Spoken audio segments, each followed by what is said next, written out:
Hello students, welcome to NCERT Pathshala. इस video में हम इंट्रोडक्शन टू ट्रिग्नोमेट्री का एक्सरसाइज 8.4 और उसके क्वेश्चन नंबर 4 का पार्ट थर्ड और पार्ट फोर्थ यहाँ पर डिस्कस करने वाले हैं। शुरू करते हैं पार्ट थर्ड के साथ। हमें यहाँ पर करना क्या है, हमें यहाँ पर इन वैल्यूज को सॉल्व करना है और जो भी ऑप्शन सही होगा उसे टिक करना है, राइट। तो यहाँ पर क्वेश्चन में हमें क्या दे रखा है, sec A plus tan a into 1 minus sine A, right. अब यहाँ पर कोई ट्रिग्नोमेट्रिक आइडेंटिटी तो लग नहीं रही, तो हम क्या करेंगे, जितने भी रेशियोज यहाँ पर गिवन है हर एक को साइन और कॉस के टर्म्स में कन्वर्ट करेंगे, राइट। तो देखिए सेक ए क्या होता है, सेक ए होता है 1 बाई कॉस ए, है ना। तो यहाँ पर पहले ब्रैकेट में सेक ए की जगह पर हम क्या लिख सकते हैं, 1 by cos A, plus tan ए क्या होता है, sign A by cos A. तो यहाँ पर tan ए की जगह पर हम लिखेंगे sign A by cos A. ये भी कन्वर्ट हो गया साइन और कॉस के टर्म्स में। और यहाँ पर दूसरे ब्रैकेट में अगर आप देखो तो यहाँ पर तो वैल्यू पहले से साइन में है, राइट। तो इसे कन्वर्ट हमें करने की जरूरत नहीं है, इसे हम एज इट इज लिखेंगे। ये हमारे पास कितना है, 1 माइनस साइन ए, राइट। अब यहाँ पर पहले ब्रैकेट में हम क्या करेंगे, एलसीएम ले लेंगे। तो यहाँ पर नीचे एलसीएम क्या आ जाएगा, नीचे एलसीएम आ जाएगा कॉस ए। अब देखिए cos A 1 times is cos A and 1 into 1 is 1। तो यहाँ पर आ जाएगा 1 plus cos A 1 times is cos A and 1 into sine A is sine A. तो यहाँ पर क्या आ जाएगा, न्यूमरेटर में फिर से साइन ए आ जाएगा। और यहाँ पर दूसरे ब्रैकेट में हमारे पास क्या है, 1 माइनस साइन ए, राइट। अब फर्दर कुछ और तो हो नहीं रहा, तो हमें क्या करना पड़ेगा, प्रोडक्ट करना पड़ेगा यहाँ पर। तो देखिए 1 माइनस साइन ए को मैं क्या लिख सकता हूँ, 1 माइनस साइन ए बाई 1, है ना। और यहाँ पर डिनोमिनेटर में प्रोडक्ट क्या हो जाएगा, cos A into 1 that is cos A. तो यहाँ पर डिनोमिनेटर में हमारे पास आ जाएगा कॉस ए और न्यूमरेटर में हमारे पास क्या है, 1 प्लस साइन ए पहले ब्रैकेट में, और दूसरे ब्रैकेट में हमारे पास क्या है, 1 माइनस साइन ए, राइट। तो यहाँ पर न्यूमरेटर में अगर आप देखो तो एक एल्जेब्राइक आइडेंटिटी यहाँ पर नजर आ रही है आपको, a plus B into A minus B. यहाँ पर अगर मैं 1 को a कह रहा हूँ और साइन a को b कह रहा हूँ, तो यहाँ पर पहले ब्रैकेट में क्या हो रहा है, a प्लस b हो रहा है। और क्योंकि 1 हमारे पास क्या है, a है, और साइन a हमारे पास क्या है, b, तो दूसरे ब्रैकेट में क्या हो रहा है, a माइनस बी हो रहा है। और हमारे पास एक फॉर्मूला होता है कौन सा, a plus B into A minus B. इसकी वैल्यू क्या होती है, इसकी वैल्यू होती है a square minus B square, right. तो यहाँ पर क्योंकि न्यूमरेटर में a plus B into A minus B हो रहा है, तो यहाँ पर न्यूमरेटर की जगह पर हम क्या लिख सकते हैं, a square minus B square. तो यहाँ पर न्यूमरेटर में क्या हो जाएगा, a स्क्वायर, a हमारे पास क्या है 1, तो ये 1 का square that is a square minus B square, b हमारे पास क्या है साइन ए, तो यहाँ पर b का स्क्वायर यानी कि साइन ए का स्क्वायर, ये हमारे पास आ गया न्यूमरेटर में। और डिनोमिनेटर में हमारे पास क्या है, डिनोमिनेटर में हमारे पास एक cos A.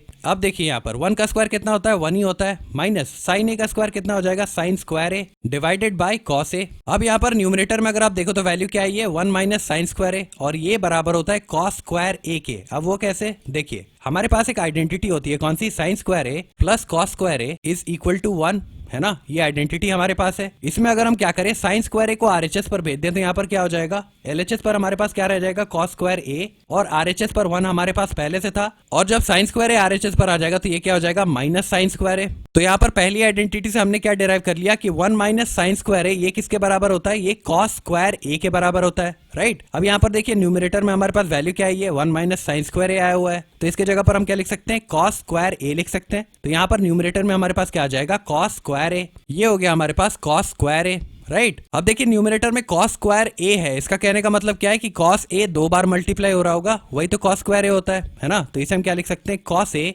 Into cos A, ये हो गया हमारे पास न्यूमरेटर में। और डिनोमिनेटर में हमारे पास क्या है, कॉस ए। अब ये कॉस ए न्यूमरेटर और डिनोमिनेटर से कैंसिल हो जाएंगे और हमारे पास रह क्या जाएगा, फाइनली कॉस ए रह जाएगा, और यही हो जाएगा हमारा आंसर, राइट। तो यहाँ पर हमें देखना पड़ेगा कॉस ए किस ऑप्शन में है, तो यहाँ पर कॉस ए प्रेजेंट है ऑप्शन डी में, और यही हो जाएगा हमारा करेक्ट ऑप्शन, राइट। होपफुली ये क्वेश्चन आपको समझ आ गया होगा। अब आइए हम बात करते हैं क्वेश्चन नंबर 4 की। ओके, तो ये रहा क्वेश्चन नंबर 4 हमारे पास। यहाँ पर क्या गिवन है, 1 plus tan square A divided by 1 plus cot square A, इसकी वैल्यू हमें फाइंड आउट करनी है, राइट। तो यहाँ पर सबसे पहले हम क्या चेक करेंगे कि अगर यहाँ पर कोई आइडेंटिटी लग रही हो तो उसे हम यहाँ पर अप्लाई करेंगे। अब यहाँ पर न्यूमरेटर और डिनोमिनेटर में अगर आप गौर से देखो तो दोनों ही जगह पर एक एक आइडेंटिटीज लग रही हैं, राइट। सबसे पहले मैं क्या करता हूँ, तीनों आइडेंटिटीज को फिर से यहाँ पर लिख देता हूँ। पहली आइडेंटिटी क्या होती है, sine square A plus cos square A is equal to 1, ये हमारी पहली आइडेंटिटी होती है। दूसरी आइडेंटिटी कौन सी होती है, 1 plus cot square A is equal to cosec square A, ये हो गई दूसरी आइडेंटिटी। और तीसरी आइडेंटिटी क्या होती है, tan square A plus 1 is equal to sec square ए,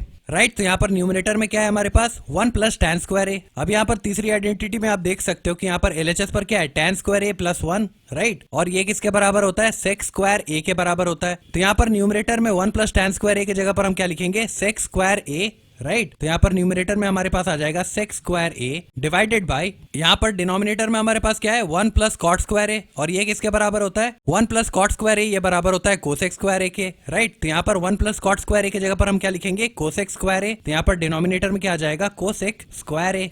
है ना। होपफुली आपको ये कन्वर्जन समझ आ गया होगा। अब यहाँ पर कुछ और तो हो नहीं रहा, तो यहाँ पर हम क्या कर सकते हैं, जितने भी हमारे ट्रिग्नोमेट्रिक रेशियोज हैं उनको हम साइन और कॉस के टर्म्स में लिख सकते हैं। तो यहाँ पर देखिए सबसे पहले न्यूमरेटर की अगर मैं बात करूं तो हमारे पास है सेक स्क्वायर ए। इसे मैं क्या लिख सकता हूँ, इसे मैं लिख सकता हूँ सेक ए का होल स्क्वायर। और डिनोमिनेटर में हमारे पास क्या है, कोसेक स्क्वायर है। इसे हम क्या लिखेंगे, कोसेक ए का होल स्क्वायर, कोसेक ए का होल स्क्वायर। राइट, अब देखिए यहाँ पर सेक ए का स्क्वायर हो रहा है, कोसेक ए का भी स्क्वायर हो रहा है, तो हम क्या करते हैं, कंबाइनिंगली एक साथ स्क्वायर लिख देते हैं। राइट, तो यहाँ पर हम क्या लिख सकते हैं, सेक ए बाई कोसेक ए इसका होल स्क्वायर। अब यहाँ पर अगर आप गौर से देखो तो कोई चेंजेस तो आए नहीं। यहाँ पर हो क्या रहा है, बेसिकली सेक ए का स्क्वायर हो रहा है और ये क्या हो जाएगा, वापस सेक स्क्वायर ए हो जाएगा। और डिनोमिनेटर में हमारे पास कोसेक ए का स्क्वायर हो रहा है और ये वापस कोसेक स्क्वायर ए हो जाएगा, है ना। तो कोई चेंजेस तो यहाँ पर आए नहीं, लेकिन जैसे ही इसे हमने सेक ए बाई कोसेक ए लिख दिया तो अब हम साइन और कॉस में कन्वर्ट कर पाएंगे चीजों को। राइट, आपको क्या पता है, सेक ए क्या होता है, सेक ए होता है 1 बाई कॉस ए और कोसेक ए क्या होता है, कोसेक ए होता है 1 बाई साइन ए। राइट, तो यहाँ पर सेक ए की जगह पर हम क्या लिखेंगे, 1 बाई कॉस ए।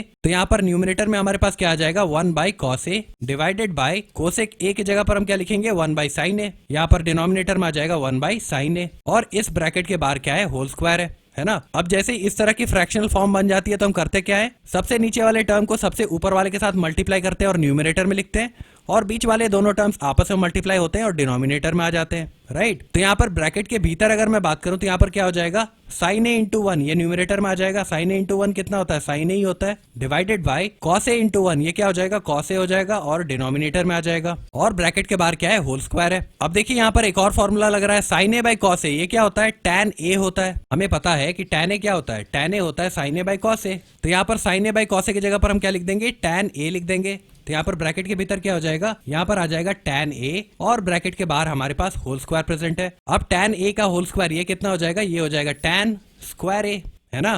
तो यहाँ पर फाइनल वैल्यू हमारे पास कितनी आ गई, tan स्क्वायर a। अब आइए चलते हैं हमारे ऑप्शंस पर। तो यहाँ पर देखिए ऑप्शन डी हमारे पास क्या है, tan स्क्वायर a, और यही हो जाएगा हमारा सही ऑप्शन, है ना। तो होपफुली आपको ये दो सवाल समझ आ गए होंगे। अगर आपको कोई डाउट्स या क्वेरीज अभी भी रह जाती हैं तो आप नीचे कमेंट सेक्शन में मेंशन कर सकते हो। Okay, thank you.